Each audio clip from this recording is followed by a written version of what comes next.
Welcome to the first episode of Fridays with Fawn for 2023. I hope your 2023 is off to a great start. As some of you may know, I retired from my position as publisher of Modern Healthcare at the end of last year. I'm now publisher emeritus. Even though I've retired from my full-time position as publisher, I've committed to staying engaged to supporting some of Modern Healthcare's key initiatives and events.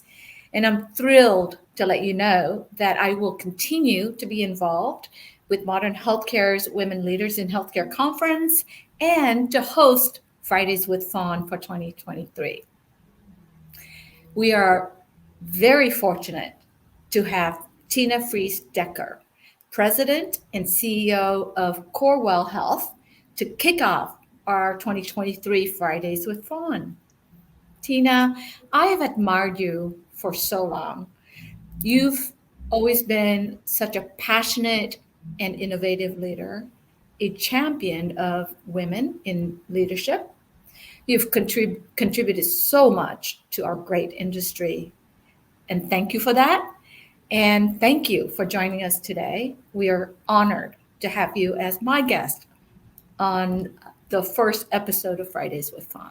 Welcome. Well, thank you, Fawn. And I need to say all those wonderful things about you too, because you have been a champion for women. You've been a champion for having everyone's story be heard and being engaged with our field. And so congratulations on your retirement, but also thank you for remaining engaged, because the way you look at where we need to go in the future is important and meaningful, and we need it in our field. So thank you. Thank you so much. So Tina, you've led your organization through major changes over the past year, merging Spectrum Health and Beaumont Health and rebranding as Corewell Health.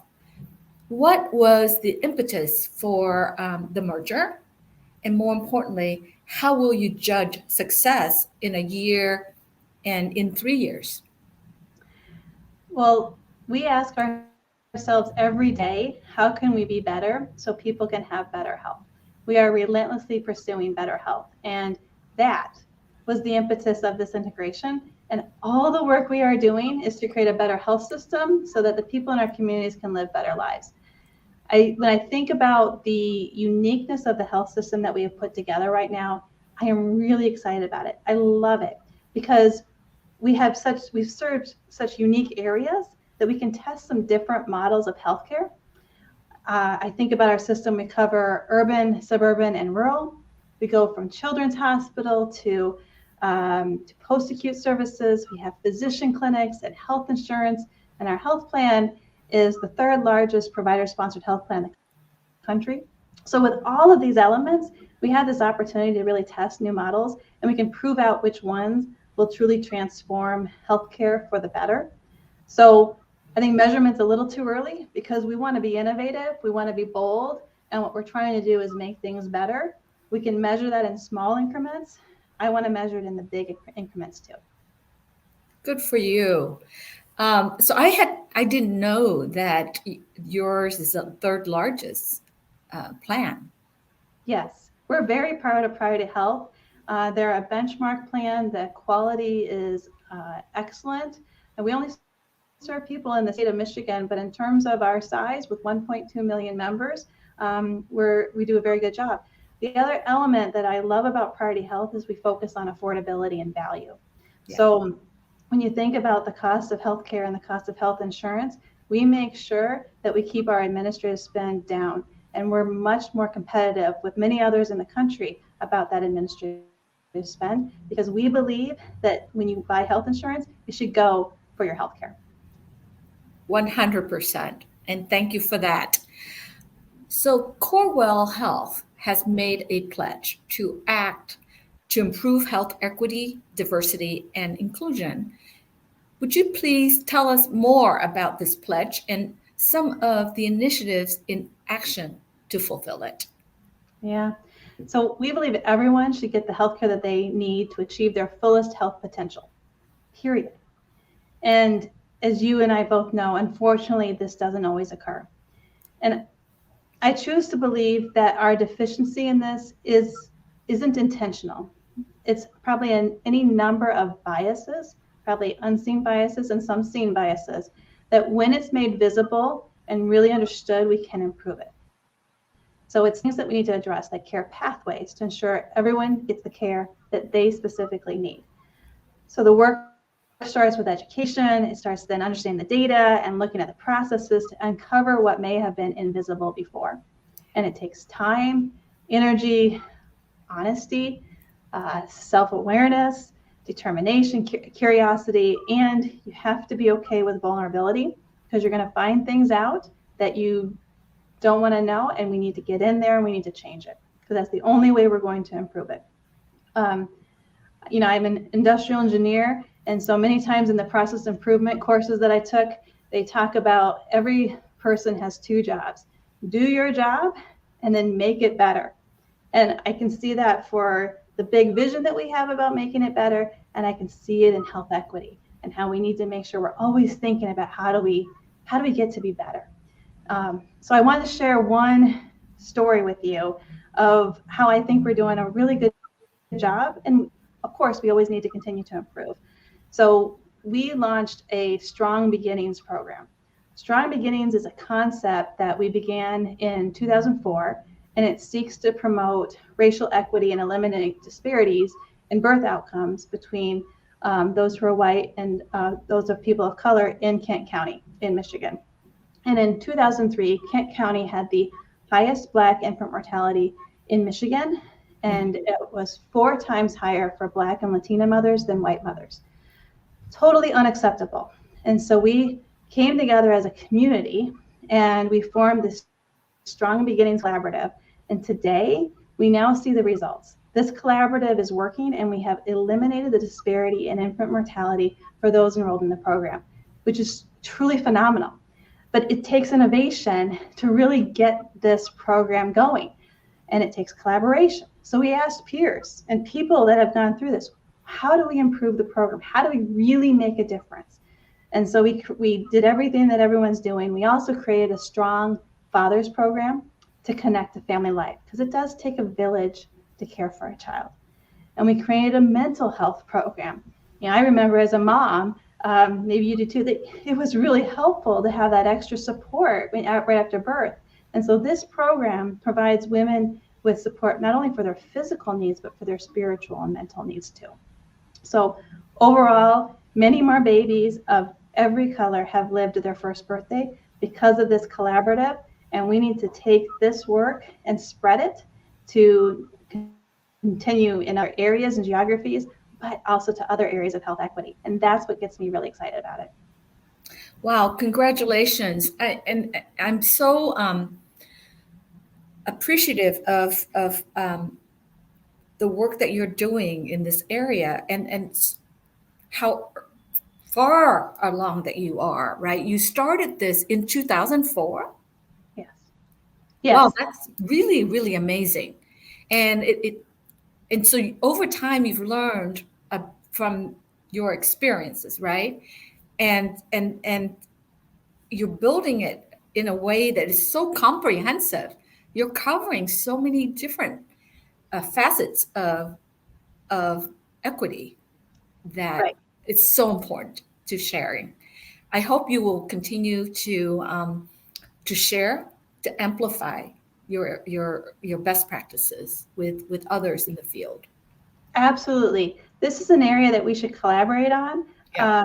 It's not one that you compete on, because Nope. we need to share all of these great ideas from any pocket of the country or outside the country to make sure that we can actually improve health. And I think that's true for quality, for safety, for health equity. There's so much that we can do if we work together. Amen. Thank you. So let's talk about the pandemic. So during the pandemic, you called for healthcare leaders to create a better normal for the communities that they serve. How do you feel the industry has responded in the years since it's only been a couple of years, but still, What still needs to happen to achieve this better normal? Yeah. So thanks for calling that out. And again, you're sensing a theme probably with better. When I wrote that article, a lot of people were saying this is a new normal. And I don't just want a new normal. I want something better. And it's why I'm in this role. It's what I strive for every day. And so I believe to get to better, not just new, to get to better, you have to invest in innovation.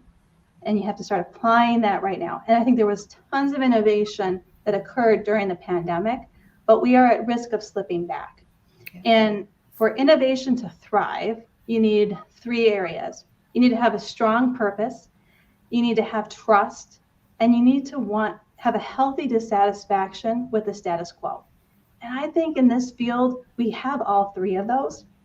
And while we also need to make sure that we're recovering and healing from the pandemic, we need to embrace innovation. We need to leap ahead. We need to say no to how things have always been and create something far better than what we could probably imagine alone. And so I think that right now we're going through this phase where we're going to be required to change our mindset, change our goals, change our expectations, and make sure that we're pushing with innovation. So I think our field is gearing up to that.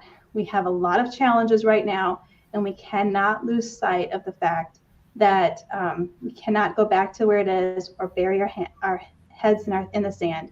We need to push forward on innovation, and it will be tough, but it will be very rewarding. Absolutely. We can't continue to do the same thing and expect a different result, right? Yeah. So thank you for your commitment to innovation. You've spoken about the paradoxes of effective leadership. Could you share an example of a leadership paradox that you have encountered recently and how you navigated it? Yeah, I think one of the most important paradoxes is over communicating and over listening. And it sounds so easy, but very few of us are excellent at both of those. And I'm sure I'm still a work in process. But I hope those that I engage with sense that I'm trying to make sure that I improve in that area. So with so much going on in our organizations and our world, we need to make sure we're taking the time to do this dance of communication and listening. And so this is something I practice every day. How am I communicating consistently and effectively, and how am I listening and really hearing what people say and communicating that I'm listening? I think it's easy to say something once and assume that everyone knows it. But we know as leaders that that will not be effective at all. Now, we may get bored saying it over and over again 7 times, but it is critical. So I've done that in the past year with our integration and creating Corewell Health and why we're moving along this path for better health. At the same time, I'm focused on listening, like really understanding what the organization needs at what time they need it. I think as a society, we're losing the art of listening.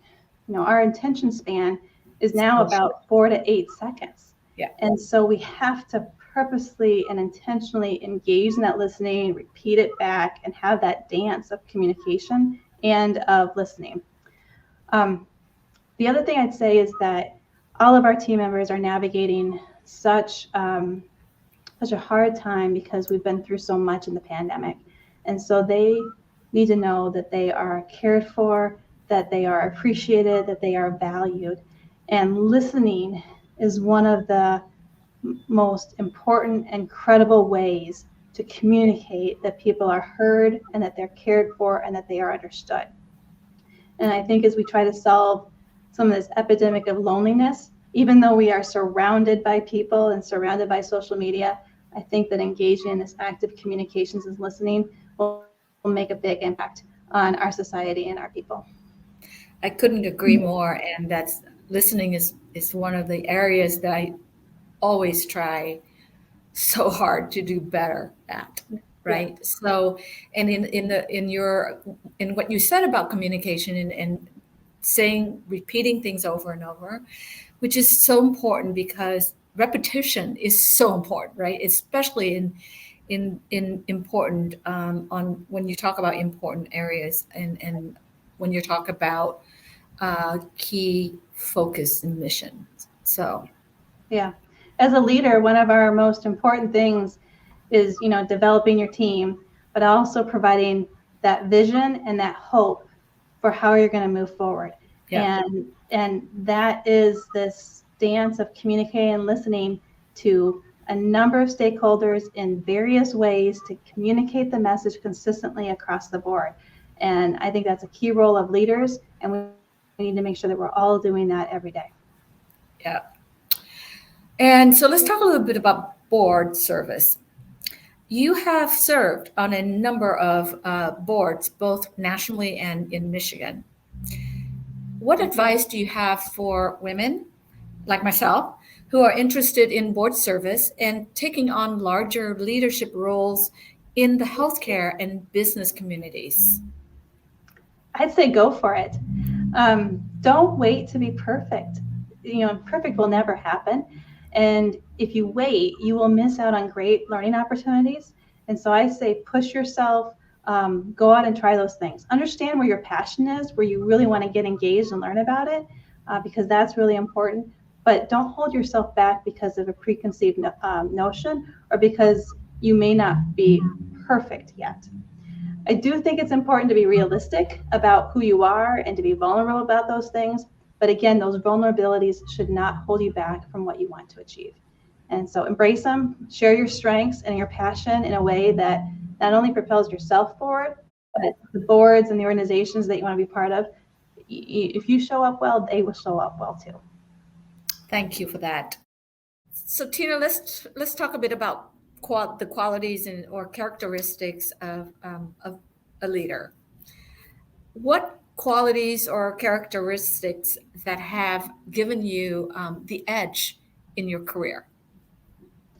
Well, Fawn, I usually always ask my team when I'm asked this question, but what I would say lately is comfort with the one characteristic would be that I am comfortable with being myself.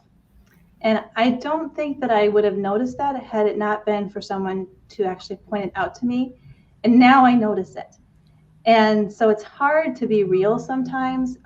It's so important to be yourself and to convey that authenticity and that vulnerability, especially as a leader. So I think that's really critical to just understand who you are and be comfortable with being real. I think one other element is that I'm quite optimistic about and have this can-do attitude. And I really enjoy a challenge. We talked about this earlier. I love tackling those big hills. And I think that my job is one of those that, identify with those big hills and then inspire our team toward that vision and provide the hope that we can be successful. And so that's what gets me excited about what I'm doing. And I love the fact that I can be myself in doing this work. That's great. And if I could add to it, you are so focused to me and very passionate. And those are great qualities.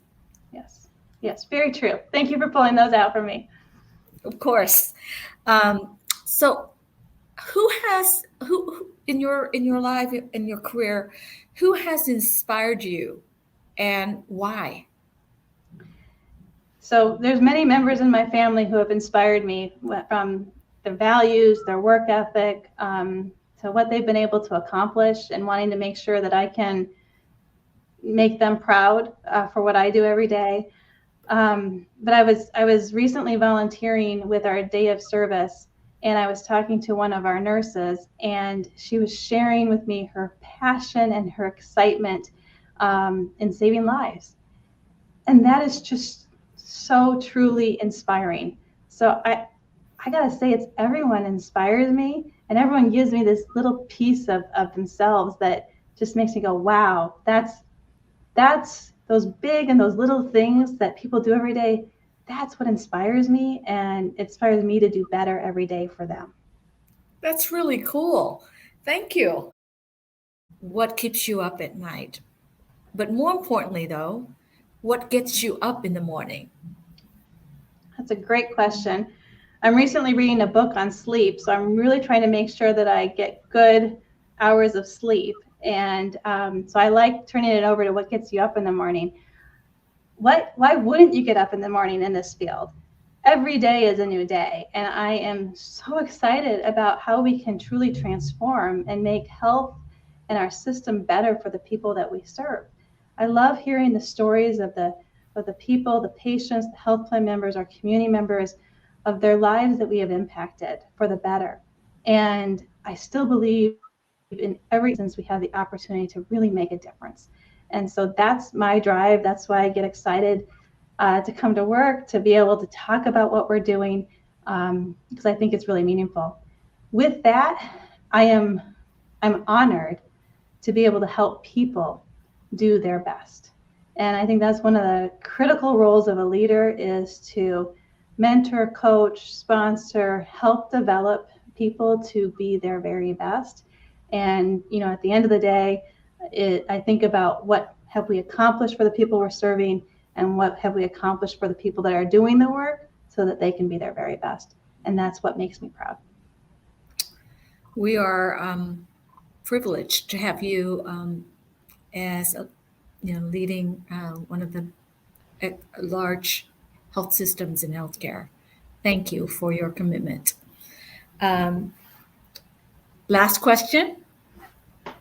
If you could go back in time 10 years, what would you tell your younger self about leadership that you didn't know then?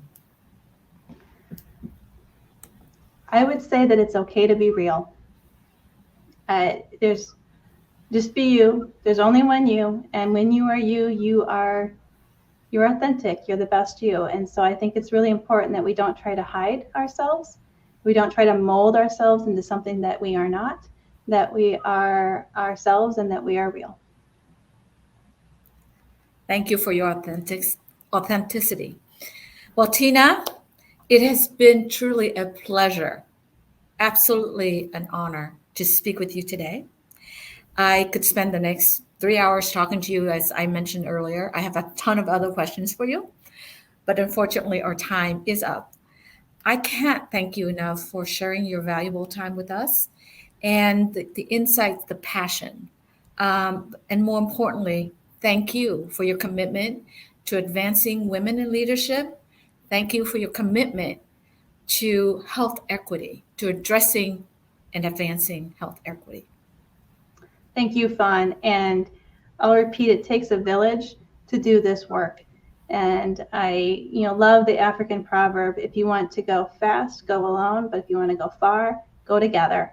And thank you for joining with us to share these stories, to be an advocate for women and all our leaders, because we truly need to make sure that we are innovating, and we're challenging, and we're tackling those big hills together.